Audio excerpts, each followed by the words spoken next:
Hello, Orange Forest focus as Nottingham Forest secure their place in the FA Cup quarterfinals against Brighton after, 5 ice-cold penalties against Ipswich. I was thinking before I started what I was going to say, if we'd scrape through. And I was going to say we lack quality in the final third, but we found it from the penalty spot, certainly, to go through. So we'll discuss that game in relative detail and then pick up the baton tomorrow. But joining me this evening, first of all, is Paul Morley. Paul, good to have you with us. How you doing? Good, relieved, satisfied, and up for the cup. Absolutely, and getting a tour of the Morley house this evening for people who are watching on YouTube. We're in room tonight as the wife's in bed next door to the normal office. So good, relegated to downstairs. Well, I'm glad to see that I'm not disturbing domestic harmony. So yeah, good to have you with us as ever. Chris Aylmer on location as well. How you doing? Good, yeah, down here in West Cork in the in my brother's place. I'm all right. That was exhausting. We're gonna have to do that every round. Penalties, it seems. League Cup penalties for Newcastle, penalties against Exeter, penalties now again. Exhausted, but really happy we're through the quarters and it's open up from here now. Certainly has. Ian Hickman, thank you very much for signing up for membership. Really appreciate you doing that, Ian. Chris, I'll let you kick us off because you wear the game on your face as more than any one of our contributors. You carry the emotion, and you must be a terrible poker player, I think, because you can't hide it. Kick us off with your general thoughts on that. I'm very superstitious as well, and I felt I had to have a few cups of tea before the game and at half time. So I ended up having from the Forest Focus mug 6 cups of tea because it had to be at every half before the pen. I know it sounds crazy, but So I was superstitious tonight, and I was a bit mad, and the game felt a little bit mad. But I'm exhausted. General thoughts on the game: I felt like we controlled the first half. Second half got away from us a bit. Then Gibbs, White, and Anderson. We'll talk about that, I'm sure, when they came in. That changed things for us, and we probably should have seen it out. And then obviously into extra time, Ipswich did well. To be fair to them, plenty of changes. But yeah, I'm just delighted to get over the line because it just gives us confidence. A win is massive for us at this stage. We haven't won since that Brighton 7-0 game. So any sort of a win gives us huge confidence. And that's the big takeaway for me today. There's a few, I think that's one of them. Definitely. There's a few big takeaways. I mean, we'll talk around team selection and, who stood up and all that kind of stuff. But we've got to talk about the penalties, Paul, I think, at the top of the show. I was writing my notes down, like, great penalty. This applies to Ipswich and us. I mean, but especially, someone was going to blink and it was Ipswich. But our penalty takers were unbelievable, weren't they? Yeah, they were. I mean, it's all about preparation, isn't it? Funnily enough, there's a couple of years ago, we had a work event where I work, and there's a chap that's wrote a book on penalties and the psychology of it, and I think the commentator referenced it tonight about the people that take the time after the whistle are the ones that tend to have the best conversion rate. And if you think back to in the early days almost of penalty shootouts, back to sort of Pearce and Waddle and when England used to mess it up, it used to be every time as soon as the ref whistle went, player would charge up and take it, and now you see that they compose themselves. It's a lot more thought and psychology goes into it, and clearly, based on the evidence we've seen from the last 2 rounds, Forest have obviously worked on that, and the players know the process. And it's not so much of a lottery; it is more of a science now. And I think you see that Forest have clearly got that down to a T. I don't think we missed a penalty since obviously the Newcastle game at the beginning of the season. All credit to the backroom staff and everybody that's been working on that, and obviously the players for executing. So, when it comes down to that moment, you've got to be in control of your emotions, and the players were definitely that tonight, and you have to give them credit for that. Yeah, I think there's a lot that goes into it. Obviously, you referenced about taking time, claiming the right place on the halfway line's another one that has been referenced as well. And it's sort of, I know you're a cricket enthusiast. It feels a bit like cricket when you talk about bowlers executing their skills, like penalty taking. I think they all know where they're going to hit it, and they think if I hit it where I'm aiming for, there's no way the keeper's going to save it. And I think we saw that certainly. And as well, Chris, a word for Matz Sels. I think that's 3 penalties saved in 2 shootouts. I mean, he wasn't going to get near any of the others, but as soon as someone showed the nerves, he cashed in and sends us through. Fantastic from Sels again. Yeah, really good. And like he was confident stepping up. He was really, really focused. I could see even just before the shootout was taken, Palmer was sort of wishing him good luck, just of a nice kind of back and forth. Sels wasn't really even focused on that. And he sort of looked up and went, oh, yeah, good luck. But he was so zoned in and honed in on the shootout. And look, he went the wrong way a few times early on, but eventually he was going to get it. I could feel it. The back end of that shootout, eventually he was going to get it right and then save one. And if you look at Palmer on the opposite end, he went the right way the first 3 or 4 penalties, and each of them was perfectly placed in the left-hand corner, right-hand corner, what have you, from Wood, Gibbs White, Anderson, etc. So even if you pick the right side, you still have to make the effort to save it and get a hand on it. So yeah, once again the hero, and yeah, delighted for him as well, because it's good confidence building for him, and we're in the quarterfinals now, and anything can happen. Could be another shootout for all we know. So good to have a keeper who's decent with shootouts. Yeah, good point about him. I noticed that as well with Palmer. Palmer was a bit like good sportsmanship, quite matey. Sels was like casual, wasn't he? He was a bit casual early. You know what I mean? Bit casual early on, and I just thought, no. This is competition afterwards. Shake hands, not now. And I think Sels kind of had that kind of focus. Yeah, definitely. He was really iced in, definitely. But the game's only just finished. I haven't made really properly considered notes, so we'll just go back to the start and rattle through the key talking points. I think it's probably easiest. We discussed at length, Paul, team selection. It was interesting. 6 changes in all, I think, all senior players who started, obviously. We're hindsighting it now. Should we have started Gibbs, White and Anderson on reflection, or were you happy with what we went with? I think we all talked about in the pre-match game, didn't we, about how it was the way to go was a sort of bit of a mix and match, and there was numerous toss-up selections that you could have gone for. I think we did in that first half miss a little bit of invention and sort of craft in that final third in the middle of the pitch, which either Gibbs, White or Anderson possibly would have given us, and you had sort of Danilo.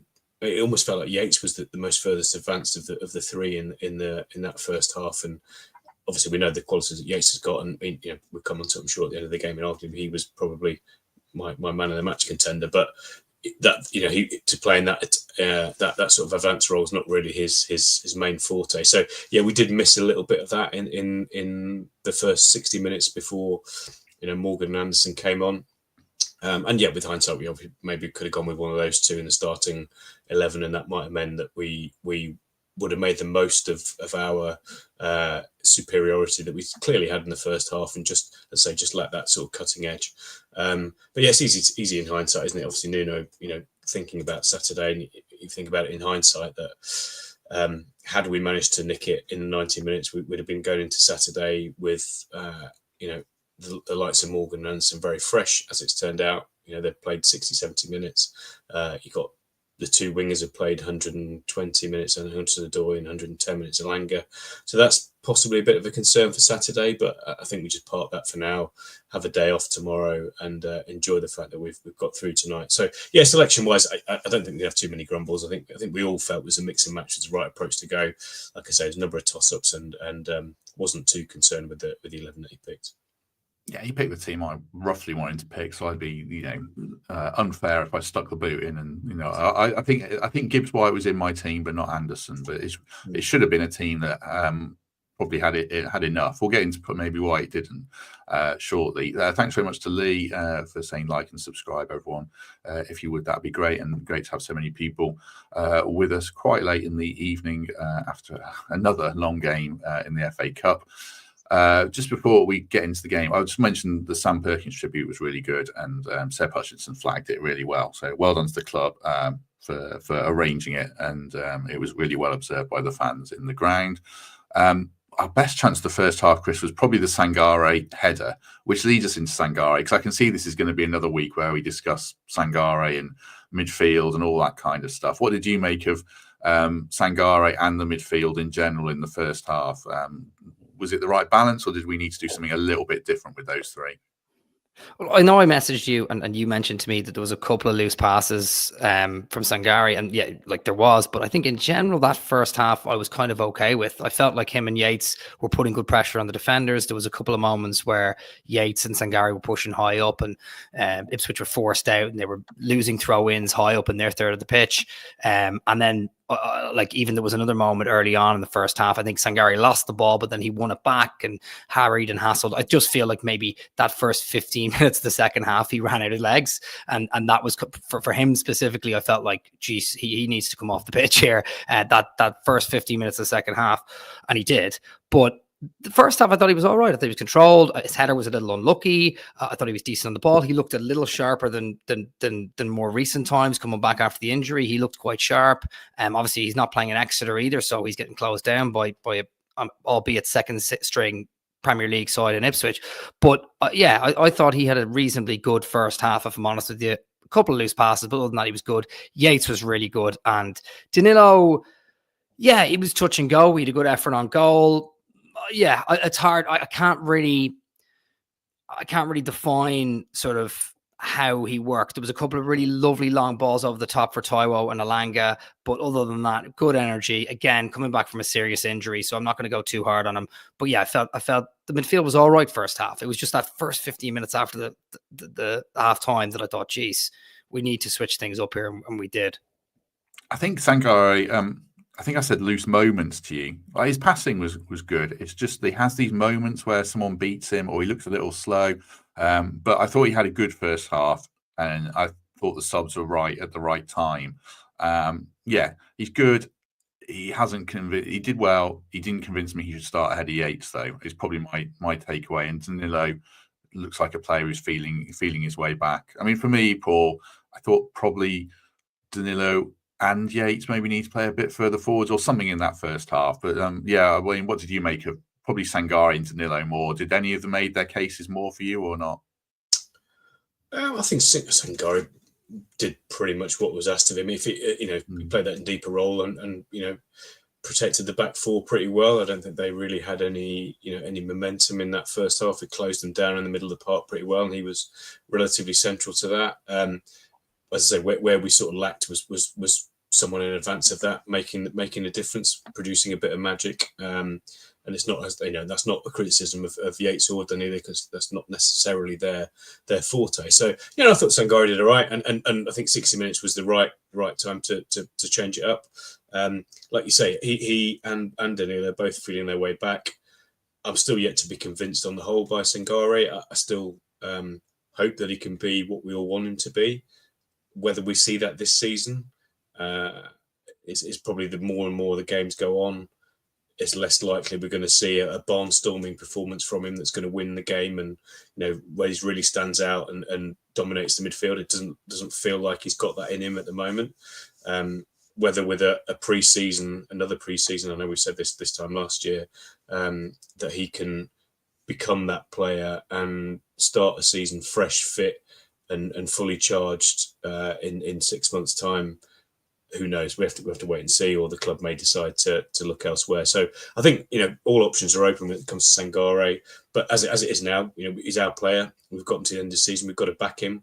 He's going to get minutes. So from supporters' point of view, getting on his back's not going to help. So everybody's got to support him, back him, and that's the best chance of getting a positive outcome from Sangare between now and the end of the season, however many minutes he gets. I think that's a fair assessment. I find him a difficult player to talk about, because you say anything about him and people are like, oh, you're too harsh on him, or you're too soft on him, or whatever. For me, like I say, he was good, good first half.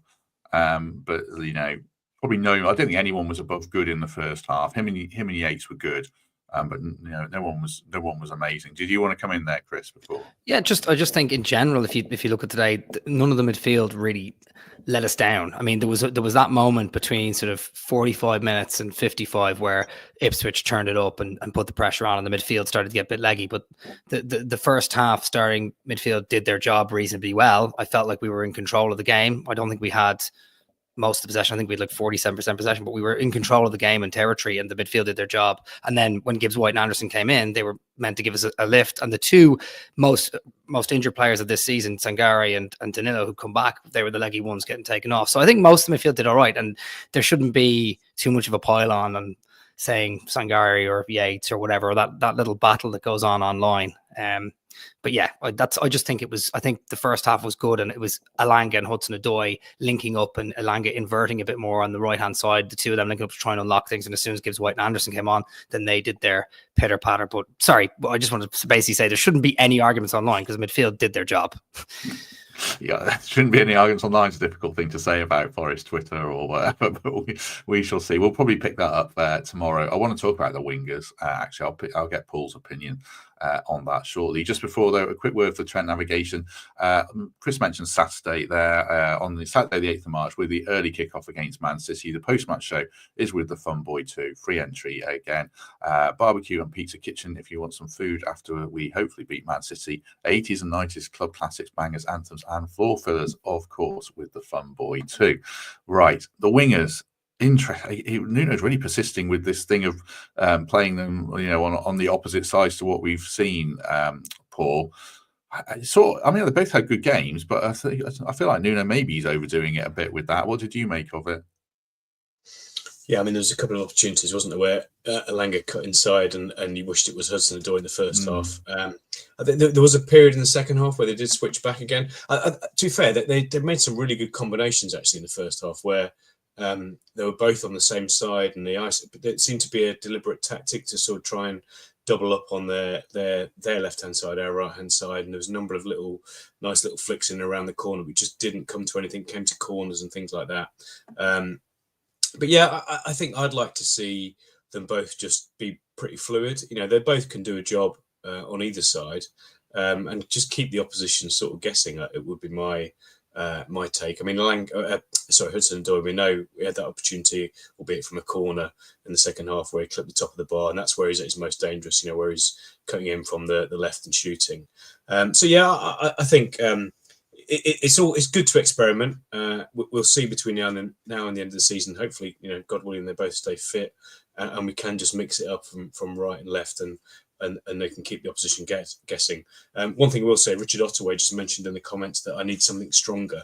Going back to Chris's comment about his 6 cups of tea, I was doing the same with glasses of wine, and the penalty led me on to gin and tonic. So it's not water, Richard, it is gin and tonic. So I'm on the strong stuff. But yeah. I digress from the question. Hudson-Odoi on the left and Elanga on the right for me is, I think, when we look most dangerous, but I'm not averse to the odd sort of temporary switch during the games. Yeah, I'm not averse to it. I think he probably it was a bit too much tonight. It's 11:15 on a school night. If I drink this late, I'm not sleeping. But look at Paul. He's a man of sartorial elegance as well. Stylish, necking it down. Lovely. You need to watch this on YouTube just to see Paul Morley drinking gin. Right. Let's talk about the first goal. That was not one to smile about, Chris. I think it might have been their first corner. I don't know. Is it as simple as no Milenkovic, no organisation? I mean, you can't let a guy get that unmarked from any corner, can you? Yeah, no, I don't think it's that simple. I think the ball that was swung in was clearly, pushed to the back post. They'd worked on that. They had 2 or 3 men free back post. The header actually went through Sels' legs. I think he was a little unlucky. It's point blank header. That kind of stuff happens. I think I'm not blaming Sangare, but I think he lost his man at one point before the corner, and then I think it was Morsley or whatever had a shot, and then Sels had to save it. Yeah, that was a good save. Yeah. It was a good save, and it just irritated me because I think Sangare was caught between 2 men, and I was like, oh gosh, don't give them the space to have the shot. And then, of course, from that corner they score.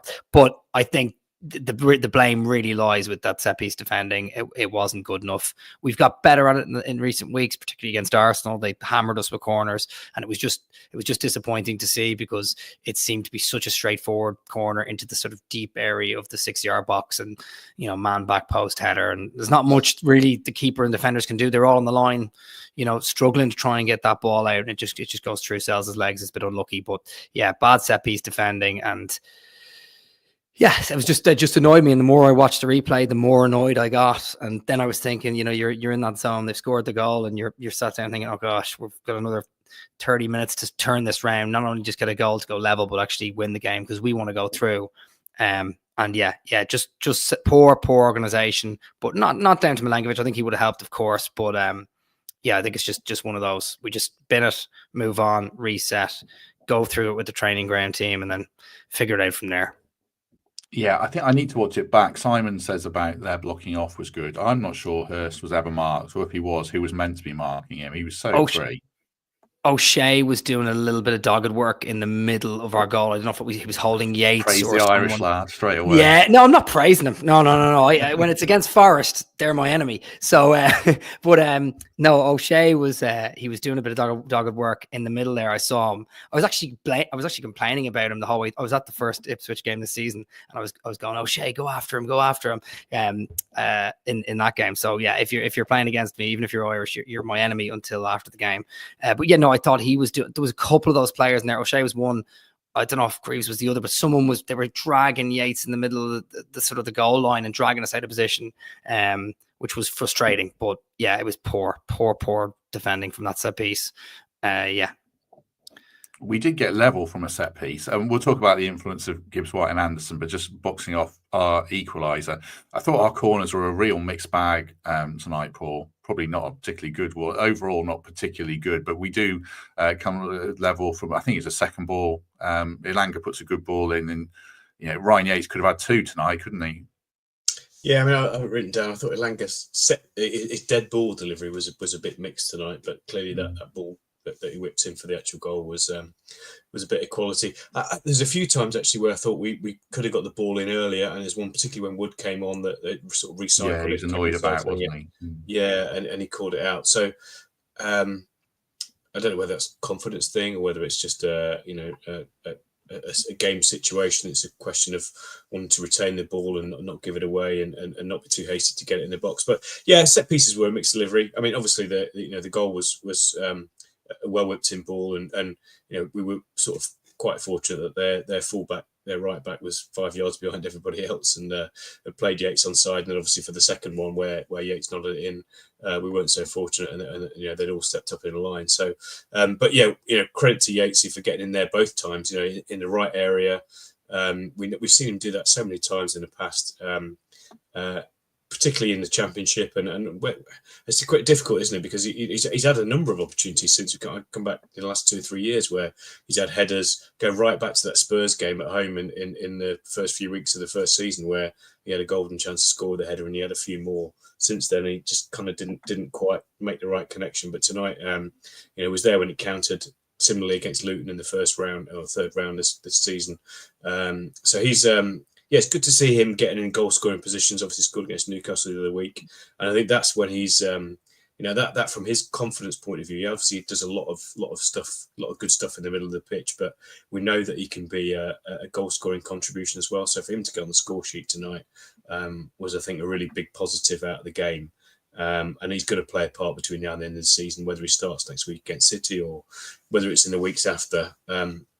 We're probably going to need 1 or 2 Yatesy goals to nick us points or wins between now and the end of the season. So I think that was a really important moment for Forest for the rest of the season, for him to get on the score sheet tonight, to get his confidence in the 6-yard box up, because we're going to need him to pop up with those goals between now and the end of the season. I can see a few people in the chat saying we played badly, and I think there'll be a percentage that will certainly think that. I mean, I thought we finished the game pretty well, actually. Chris, it just looks like we're maybe just 5% off that level that we really were in the final thing. It makes a big difference. We just couldn't really engineer that one big chance. Hudson-Odoi hit the bar. Taiwo had a flick, and we'll talk about Taiwo.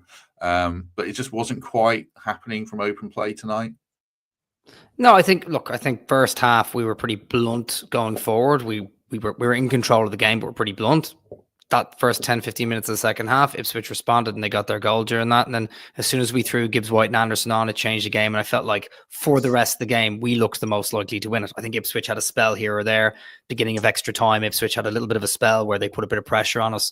But I think for the most part, if you look at the game and you see we've hit the post, we've had a disallowed goal, we've scored to react to a poor set piece defending. I think overall it's not too bad. It's just most people are probably annoyed because Ipswich made about 8 or 9 changes. We actually put about 5 or 6 key players in the team in order to kill this game off, and we didn't. So that's really understandable. I was fuming when we were 1-0 down, and then as soon as we got to 1-1 and we got on top of the game, I started to build my confidence back up in the team. But yeah, I think that's the frustrating thing. We don't want to get dragged into extra time. We don't want Murillo to play 120 minutes or whatever it is. We don't want to risk our key players in these cup games. And we've seen what's happened at the weekend with some players getting sent off. Gordon's out of the cup final, etc. Some of the other players, Cunha's out for 3 or 4 games. So we've seen that can happen in these cup games. We didn't want that to happen to us. So I think the frustration more comes from the fact that we played a stronger team than them and simply couldn't kill them off. But overall, if I had to choose a team over the course of that 120 minutes who was on top, we were definitely on top for most of the game. So I don't think we played badly. We just probably should have been a bit better. I agree. We'll pick up. I'll ask Gary this question tomorrow as well. Gary's on. We're on at 9:30 in the morning with Gary, Temps, and Emily. But one of the things that we should discuss is extra time and to what degree we think it might hinder us. I don't know, Paul. I mean, I think it definitely hinders the wingers and Aylmer, who played a lot of minutes. Do you think it's going to damage us a lot otherwise going into Man City at the weekend? Maybe. Before I come to that question, one thing Gary will say tomorrow is he'll talk about zonal marking for that goal and how Space has never scored a goal. I think we'll get a few Gary specials definitely. On your bingo card tomorrow, it'll be Space has never scored a goal, so why don't they mark man to man? Which I tend to agree with. But I think when it comes to Saturday, look, I think we spent the last 20 minutes talking about some of the frustrations. Ultimately, we got through. We're in the bloody quarterfinal of the cup. So from a point of view of the mood within the camp, should be massively buoyant. We should be going into Saturday thinking that, you know what, City weren't great against Plymouth. You know, they had a bit of an escape job against Plymouth. The biggest thing for me is the extra 2 days that they've got. I think that if we come undone on Saturday, it'll be more that than anything else. I've done a few things this year on Twitter about how our recovery time performance is so much better when we have either the same or extra days against the opposition versus less. So this can be a big test from that perspective. So yeah, look, we'll see. I think we go into that game buoyant. Tonight is the only thing you can take from tonight is positives. Ultimately, we've won the game. We've got the job done. You know, we're in the last 6 of the cup. When it comes to the progression in the cup, the last 5 times we've had quarterfinals, or I think it's last 5, or certainly the last 3 times we got to the semi-final in 88, 89 and 91, we were away in the quarterfinals, which we are at this time. The last 2 times we've had a home quarterfinal draw, which was 96 and 2022, we lost. So the omens are good. We're away in the quarterfinals. Let's use that as a positive springboard to have a really good go at City on Saturday. We know what their frailties are. We've seen that in the last 3 or 4 months, so we should be afraid of Saturday. There's no reason why we can't go into that game on a high, get a good result, and carry this positive feeling into the league performance on Saturday. I hope so as well. Like I say, I think it hurts the wingers whether they can play 90 minutes at full tilt now. I think that's probably an issue. But otherwise, it was a home game tonight. It's a home game on Saturday. I think there should be enough rest and recovery time for Gibbs White and Anderson and lads like that. And Yates is a fit lad. And Murillo didn't seem too hindered. I know he was hobbling a bit. But yeah, hopefully it's just a marginal thing and not a big factor in the game. Have a think about your man of the match, lads, while I give a quick word for Nottingham Window Company. Thanks very much for sponsoring our post-match shows as ever. As safe and secure as Matz Sels in front of a penalty kick. That's what they are. Well, one penalty kick, the other 4 went in, but the one he saved is the one that matters. So if you're looking for new windows or doors, check out the link in the description for Nottingham Window Company. And thanks as ever for their sponsorship of the podcast. Right, man of the match in this one. Paul, you want to go first? Brian Yates. End of. Very good. Chris Aylmer. Gibbs White. Purely because when he came on, he absolutely changed the game. He was the most ambitious player, coming up with most of the chances in that second part of that half. I counted 3 big chances he created in the first half of extra time alone. One of them was a long ball, which Darrow had to nod behind for a corner, which we wasted. And Another was a ball to Callum Hudson-Odoi, and I think the other one was a little mini cross, slightly behind Wood. And then, that second half between him and Anderson linking up, Gibbs White looked like he was going to unlock the door for us. I thought he was magnificent when he came on. There was one point where he pressured Caduce in the second half. I think it's Caduce, and Caduce gave the ball away. Ball came back to Gibbs White, immediately plays a killer ball to Taiwo and puts Taiwo in a one-on-one situation. I thought he was magnificent. Yates definitely deserves plaudits. Scored a disallowed goal, is our hero. But today for me, Gibbs White came on, absolute game changer, cool and calm with the penalty as well when he stepped up. So yeah, Gibbs White. Drop your man of the match in the chat as well, if you want, and I shall give mine. Gregory says, why do they do this to us? Win some and lose some on penalties. I mean, we win most of them on penalties. We seem to have mostly cracked it. I think we lost to Newcastle on penalties, didn't we, in the Carabao Cup? But generally, we've nailed it. I thought a few players had good days. Murillo's passing wasn't great, but he tried. He added some intensity to our play. He tried to get us going, and so I thought he was decent. I thought Hudson-Odoi was decent, and Gibbs White as well, who Chris mentioned. But yeah, Ryan Yates for me was definitely man of the match. I thought he was good first half, along with Sangare, and then he carried that on and elevated his performance when Yates and when Anderson and Gibbs White came on. He looked after the ball well tonight, I thought, as well, and managed his game well. So yeah, Yates for me. You wanted to come in, Chris? I realised it doesn't matter what I was just going to say that he makes the simple pass always. He rarely loses the ball. That's the thing with Yates. He doesn't try and do the killer ball because he knows technically he's not a Gibbs White or an Anderson who's going to try and split the lines. And I watched him today thinking, is he just going to play the simple ball all day, which I love because I love that kind of player. I'm a Roy Keane kind of guy, and he did. He just looked after the ball all evening long and played right to the end. So it's one of those simple things, those unsung things you do in midfield. You pick up the ball, you pass it to the player who can make the killer ball, and he did that all day. I wonder what his pass completion rate is for the game, because it seems to be very high most games he plays. But yeah, absolute legend. Yeah, I think he's averaged about 82% or something, but I think he was higher than that tonight. I thought he was really solid. Did Matz Sels get man of the match? I mean, he saved a penalty and made one good save, but yeah, that's a TV man of the match, I think. You can't give it to Ryan. Well, you could give it to Ryan Yates because he scored, and normally the hard-working, midfielder doesn't get it. So, yeah, it would have been Yates for me, certainly. I think SofaScore ratings are absolute bollocks most of the time when I see them. I see some of them, Dan, and think, how have they come to that? But Elanga got the highest score for us, Dan says. I didn't mean to put that one up. There you go. That was a mistake. Gordon says the whole team was rubbish tonight. I don't think they were, Gordon. I was wondering why you put that up there. I was like, I didn't mean to. It's the one below Dan's. Someone else put a comment in.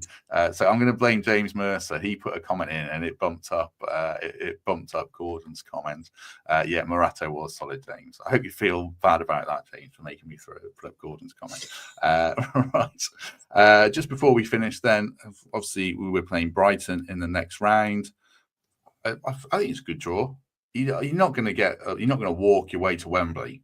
So for me, I think it's a good draw. What about you, Paul?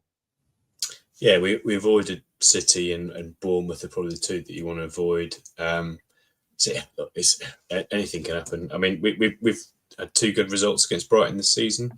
I think I saw a lot of comments right at the beginning saying we'd take penalties against Brighton now, and I'd probably be in the same boat. I think, if you offer to do penalties against Brighton now with a 50-50 chance of going through, I think I'd take that. So yeah, look, we it's a few weeks away now, isn't it? I think it's end of the month, last weekend of March, isn't it? When it happens ahead of that Man U game on the Tuesday. So you'd think because we've been chosen for Man U TV on the Tuesday, that our Brighton game's possibly going to be Friday night, maybe, or certainly early Saturday, just from a recovery point of view and making sure that everyone certainly not going to be on the Sunday. So yeah, it may be another. I think they're all going to be on the TV quarterfinals, but we may have a Friday night trip down to Brighton, which is probably not going to be ideal for people travelling from Nottingham. But we'll see how it goes. So yeah, let me go into that game with every hope and expectation that we can move on. They've clearly had a really good recovery since we've smashed them 7-0. You've got to give them credit. They've had really good results since then. So far from an easy game, but far from one that we should be fearing, and cup football, anything can happen, and we know already from our performance against Brighton this season we can get a good result against them. So yeah, feeling positive and optimistic about that. Yeah, I mean, I can comment on your comment, Gordon. I just didn't mean to put it up. No, I didn't. I don't think we were good. I thought we were decent. I thought we played well enough to get through, but we weren't terrible tonight. We had some quite a few. There were quite a lot of 7 out of 10 performances, but and a couple of 8s. But we weren't terrible. Yeah, Ipswich were quite well organised. You've got to give credit to Ipswich. I know it was their second string, but they defended their goal pretty well, I thought. So we were fine, I thought. On the Brighton tie, Chris, I know people are saying, they'll be out for revenge. Well, we'd have been out for revenge against Fulham and Bournemouth. I wouldn't have backed us necessarily to beat them. So I don't know if I would back us to beat anyone, really. You know what I mean? They're all tough ties, and Brighton are a good side, but I don't think the revenge factor's particularly prevalent for me. What about you? No, look, unless you get Preston at home, and that's no disrespect to Preston, it's just the reality. They're a championship club. Unless you get Preston at home in that quarterfinal, you're any draw, Fulham away, Palace away, Bournemouth, City, they're all going to be fairly difficult. So I think Brighton away is a difficult trip. Like, there's no question, it's a tough game going down there. There's no question, as Paul said, they're on a good run of form. But I suppose the one positive we can take is that's the other side of an international break. Brighton have a bit of momentum now. That momentum will be slowed coming into the international break. And then we get time to prepare and reset and go again. We're going to be off the back of a run of really difficult games from Fulham, Newcastle, Arsenal, City. Obviously, Ipswich away. Ipswich away looks like it'll be a tough game now as well. And we'll be desperate for 3 points in that.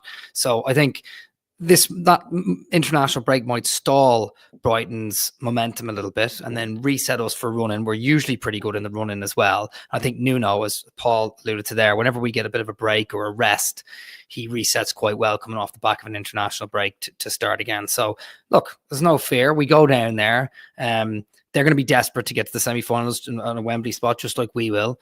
And it should be a good start to the running. And we should go in really, really confident. We've taken 4 points off them this season.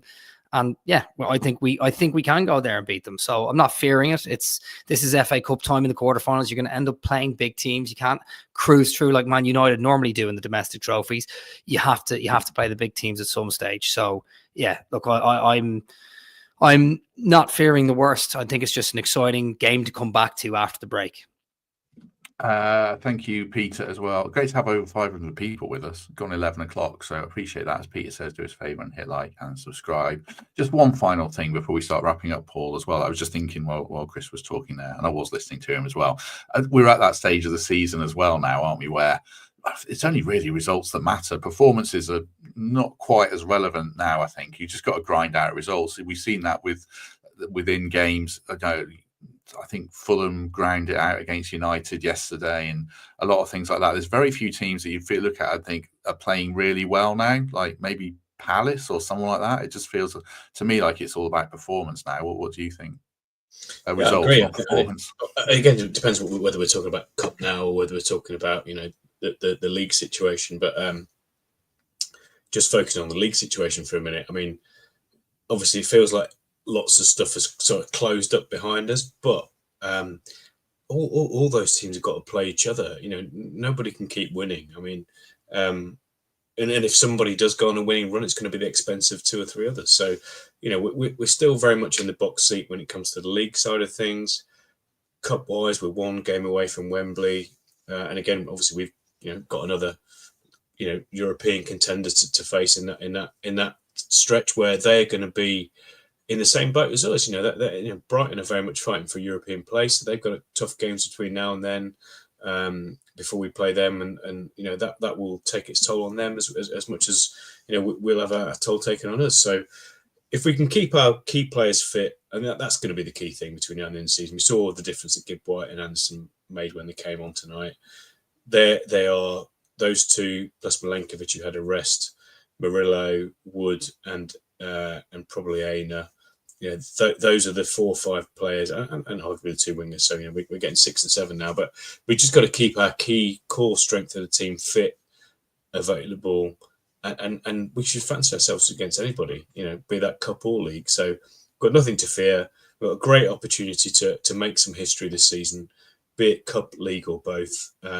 And and everybody from a fan's point of view should just embrace that, enjoy that, and not get too frustrated by the fact we've been taking to extra time tonight. We've won ultimately, so let's take that forward. Everybody should be on a high. Everybody should be looking forward to Saturday against City. What a fun! This is the game. These are the sort of games that for 23 years we've been yearning for. We've had it now for the last couple of years, and now's a really good chance to stick one on them. So let's enjoy it. Let's get behind everybody for Saturday, and just kind of keep this positive momentum feeling building to the end of the season. We can all together, fans and players and club management, etc., really achieve something special that we didn't expect. So let's all keep on that positive footing and make sure we make it happen between now and the end of the season. Yeah, massively. It is 11 p.m. here, but as a few people are saying, it is it 5 p.m. in the States, as Ryan says, and Chock-a-Block is in. It's 5 o'clock somewhere. Cheers, Ryan. Oh, yeah. Brilliant. Oh dear! You've got to get what time have you got to get up for? I've got to be at Horsham in like 8 o'clock tomorrow morning. Got to get an early train down in Mark Southern's country for a meeting. So yeah, I've got to go to bed soon. But whiskey in the morning. I'll be waking up with a smile on my face, whatever. So whiskey in the morning, Paul. Wake you up. Exactly. A little tot on the, we dram on the train on the way down. I'll be good. Well, we shall be done here very shortly. I'll give Chris the final word. But just one thing I was thinking as well that Paul was saying, and Chris referenced this earlier as well. We've come through tonight, touch wood, as far as I know, without any injuries. You look at like Wolves with, obviously the other end of the table, but Wolves with Cunha just completely losing his head, and he's going to miss like 5 games for them, I would think, because he really kicked off. And Newcastle are pretty. They've got problems. No Gordon, Lewis Hall, Isak seems to be carrying something. So, yeah, I think it's been I still think it's been a really good night for us, even if we weren't like a 10 out of 10 performance. It's 2 a.m. in Kenya as well with Sharmake. Really good to have you with us, Sharmake. Right, that's Forest all over the world stuff there. That's a bit of gimmick infringement. Sorry, Chris. So I'll give you the final word. Right. What do you want to say before we go? I'm echoing Paul a little bit here, but I think when I woke up today, I was kind of like, gosh, it feels like a while since Forest have won, and we've been winning quite a lot this season. So you feel kind of down. You feel like you're in a bit of a slump. And I mentioned this to Richard Spray in a message there yesterday. What is it that makes you feel down about a season where we're in third at the moment, and we might be going to the quarterfinals, and we now are going to the quarterfinals? And I think the key thing to remember here is, even though we're in this slump, we're losing to teams like Fulham away, Newcastle away by just about a goal. That's a fact. Even though we were 4-1 down at halftime at Newcastle, I was at that game. We're still in every single game. A 0-0 draw with a really, really good Arsenal side. I know they're blunted without players up top, but that's really important. Villa are going to be fighting on the European front, possibly by the time they play us. Man United, if they get through Sociedad, who knows what will happen there. But if they do, they'll be fighting on a European front about 8 to 10 days after they play us as well. A lot of teams are going to be distracted at the back end of the season. I know we still got the cup, but we want that distraction. And I just think this is the moment now, as Paul said, 23 years, and we're back, and we're in the run-in for 11 games. We're playing City on Saturday. People think we have a chance to beat them, and so do I.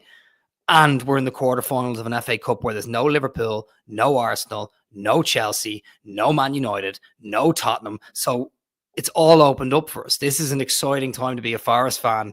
And even though it feels like we're in a slump and we haven't won since the start of February, the run-in is going to be so exciting coming into the back end of this season with quarterfinal trips, maybe semi-final trips, maybe an FA Cup, and definitely a push for the Champions League. I don't think players like Morgan Gibbs-White, Anderson, Wood, Murillo, star, talented, confident players are going to let us down the back end of the season. I think they're going to drag us through some games, and it is going to be close. There is going to be penalty shootouts. There is going to be late winners, but I think we've a massive chance, as Paul said, to go on and make history. Some wonderful rousing speeches. What a time to be alive. Great speeches. While everyone in the chat says what time and what temperature it is where they are in the world, completely ignoring you. But no, good words. Right, we shall leave it there. If you've enjoyed that, do us a favour, hit like, hit subscribe. Do consider channel membership or Patreon, or just that lovely 5-star review on Apple or Spotify. Back tomorrow at 9:30 a.m. as mentioned with Gary, Temps and Emily. Then we'll hear from Henry Winter on Wednesday. And then it's match preview on Thursday on the City game. Nathan Joyce is with us for that from Copper Club. He's the guest. And then we'll have an opposition preview on Friday. And then a match post-match show obviously on Saturday, a bit later because I'm going to the game. But yeah, lots coming up, lots to look forward to. So do join us for that if you can. Paul Morley, thank you very much. Yeah, pleasure. I better get to bed, otherwise I'm going to be shouted at. But yeah, thanks very much for having me, and good to see you, Chris. And come on, you Reds, up for the cup. Here we go. FA Cup 2025 is ours. Here we go. He's not even saying that because he's been on the gin. I said to you before that I think I did the pre-match against Luton in the ahead of the third round. I had a 50-1 I got on Forest to win the cup this year. I don't know what that is now, but it must be down to 10s, 9s maybe. So yeah, I could probably cash out, but I'm not going to keep the faith. I think I got 25. I was too cautious. I waited an extra round or something. So yeah, I wonder what we are now. I'll have a look after this. We're probably about 8-1 or something, I'd imagine, which is still long odds, I think. Chris Aylmer, thank you very much. Thanks for having me. Shout out to Matt and Elliot, my friends, and Matt was my co-host. They were at the game today, and Matt said to me before the game, "I want penalties," and I was like, "We don't want penalties today," and he got them. So he likes the excitement of the panic of the penalties, but we always seem to win penalties most of the time. So he got the good news in the end. But yeah, thanks for having me. And I actually think I might open a bottle of wine now and have a glass just before bed. I'm being serious, but it sounds like alcoholic Irish stuff. But genuinely, I think I might open a bottle of wine and celebrate the quarters. So, but thanks for having me. Really appreciate it. Thanks. Good to see Paul and good to see you again, Matt. Yeah, thank you. What time are you up, Bishop Brennan, or generic Irish sitcom character? Father Ted or Jack. Yeah, hopefully not Jack. Gosh. I should have said Father Jack, shouldn't I? Yeah, Father Jack. Yeah. No, I'm up at I'm up around 8:30 tomorrow. I'm helping clear out some furniture in one of the places. 8:30? Is that early or late? No, that's a lie. What are you talking about? 8:30? What are you talking about? I spent most of my 20s working in bars, going to bed at 3 or 4 and getting up at 12. But so 8:30 is early for me until I have kids, of course. If I have them. But yeah, anyway, 8:30. I'll send that clip to Mrs. Aylmer. Just she's over there. Yeah. So she's listening. Right, we should end it there. Right, that was good fun. Good to have everyone with us. I do need to go to bed because I had a terrible night's sleep because we found out what school our daughter's going to next year when she starts secondary school, and they were supposed to send the email at midnight, and they didn't, and everyone else got theirs at 7 a.m. and we kept waiting till 9 a.m. and my wife was up all night. Yeah, I know, it was pretty stressful. Yeah, my wife was up all night, so she got no sleep. I got some sleep because I'll sleep through anything. But yeah, I'm going to bed. I'm not having gin. I'm not having wine. I have been drinking water. So these lads are the entertainment, and we'll have them back on soon to provide the fun. Right, I don't know what I'm talking about. It's pretty late. Have a good evening. What's left for everyone, and hopefully we'll see you tomorrow. But if not, we shall see you soon.